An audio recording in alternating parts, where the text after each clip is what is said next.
Hi friends, இன்றைக்கி நம்ம hotel சுவையில் சுவையான உருளைக்கிழங்கு குருமா தாங்க பண்ணியிருக்கிறோம். ஒரு சிலர் நினைப்பாங்க, நான் எத்தனை தடவை உருளைக்கிழங்கு குருமா பண்ணாலுமே ஹோட்டல் ஸ்டைலில் வரவே மாட்டுதே அப்படின்னு சொல்லி நினைப்பாங்க. இந்த மாதிரி ஒரு தடவை நீங்கள் ட்ரை பண்ணி பாருங்கங்க. அப்புறம் சொல்வீங்க, ஆஹா ஹோட்டலில் எப்படி நம்ம சாப்பிட்டோமோ அதே டேஸ்ட் இப்போ இருக்கே அப்படின்னு சொல்லி நினைப்பீங்க. சரி வாங்க, இந்த உருளைக்கிழங்கு குருமா எப்படி பண்ணலான்னு பார்த்துடலாம். 1/2 கிலோ உருளைக்கிழங்க நல்லா நீல வாக்கில் இந்த மாதிரி கட் பண்ணிவிட்டு நம்ம குக்கருக்கு மாற்றிக்கிட்டு கொஞ்சமாக தண்ணி சேர்த்துக்கலாம். இதை ஒரு 3 விசில் வெட்டிட்டு இந்த உருளைக்கிழங்க நல்லா வேக வச்சு எடுத்துக்கலாங்க.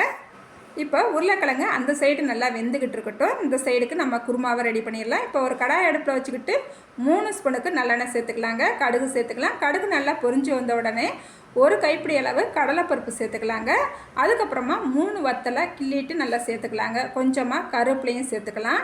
நம்ம சேர்த்துருக்கோம் இல்லையா கடலைப்பருப்பு, அது கருகிடக்கூடாதுங்க. பார்த்து அதை நல்லா ஃப்ரை பண்ணி எடுத்துக்கோங்க. அதுக்கப்புறமா 4 பல்லாரி வெங்காயத்தை நல்லா நீல வாக்கில் கட் பண்ணிவிட்டு இப்போ சேர்த்துருக்கேங்க. வெங்காயம் அதே போல் பொன்னிறமாக நம்மளுக்கு வர தேவையில்லை, ஓரளவுக்கு வதங்கி வந்தால் போதுங்க. நான் வதக்கிட்டு உங்களுக்கு எந்த அளவுக்கு வரணும்னு காட்டுறேன். அதுக்கு முன்னாடி நம்ம ஒரு ஸ்பூனுக்கு கடலை மாவு எடுத்துகிட்டு கொஞ்சமாக தண்ணி சேர்த்துட்டு கட்டிகள் இல்லாமல் இந்த கடலை மாவை நல்லா கரைச்சி எடுத்துக்கலாம்.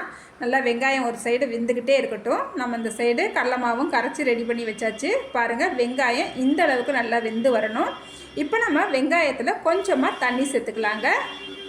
இப்போ தண்ணி சேர்த்துட்டு நல்லா கலந்து விட்டுக்கலாம். இந்த வெங்காயம் இந்த தண்ணியிலேயும் கொஞ்சம் நல்லா சாஃப்டாக வெந்து வரணுங்க. அதுக்கப்புறமா ஒரு 4 பச்சை மிளகாவை நல்லா கீறிட்டு சேர்த்துக்கலாம். 2 சின்ன சைஸ் தக்காளியை நல்லா கட் பண்ணிவிட்டு சேர்த்துருக்குறேன். அதுக்கப்புறமா ஒரு 1/4 ஸ்பூனுக்கு மஞ்சள்தூள், தேவையான அளவு உப்பு சேர்த்துருக்கேங்க. இப்போ நல்லா கலந்து விட்டுக்கலாம்.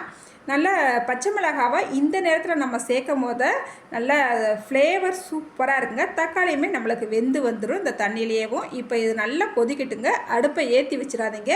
மிதமான தீயிலேயும் இது நல்லா எல்லாமே வெந்து வரட்டும். வெங்காயமும் நல்லா சாஃப்டாக சூப்பராக வெந்து வந்துடுங்க. இப்போ இது வெந்துக்கிட்டே இருக்கட்டும், நம்ம பார்க்கலாம்.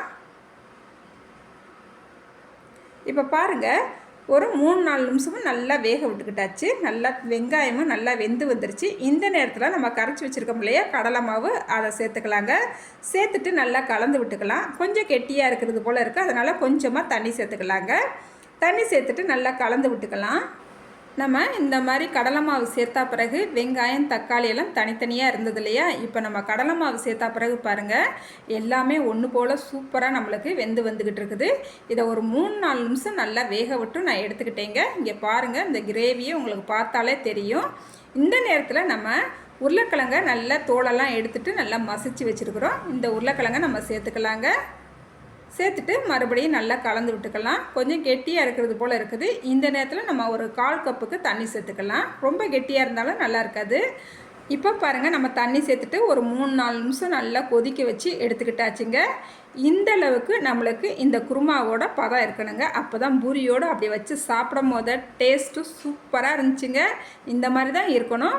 இப்போ நம்மளுக்கு சூப்பரான குருமா செம்ம டேஸ்ட்டாக ரெடி ஆயிடுச்சுங்க. அப்படியே பார்க்கும் போதே அப்படியே தளன்னு அப்படியே சாப்பிடணும் போல் இருக்குங்க. இப்போ அடுப்பை ஆஃப் பண்ணிக்கலாங்க. இந்த சைடு எனக்கு பூரியும் ரெடி ஆகிக்கிட்டு இருக்குது. இந்த உருளைக்கிழங்கு குருமாவுக்கு பூரி மட்டும் இல்லைங்க, சப்பாத்தியோடைய சாப்பிடும் போதையும் டேஸ்ட்டு பிரமாதமாக இருக்குங்க.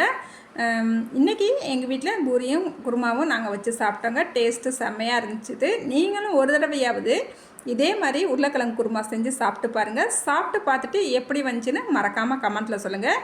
இந்த வீடியோ பார்க்குற நீங்கள் மறக்காமல் இந்த வீடியோவுக்கு ஒரு லைக் போட்டுருங்க. புதுசாக பார்க்குறவங்களா இருந்தால் மறக்காமல் என்னோடய சேனலை சப்ஸ்கிரைப் பண்ணிவிடுங்க. அடுத்த ஒரு வீடியோவில் பார்க்கலாங்க. பாய்.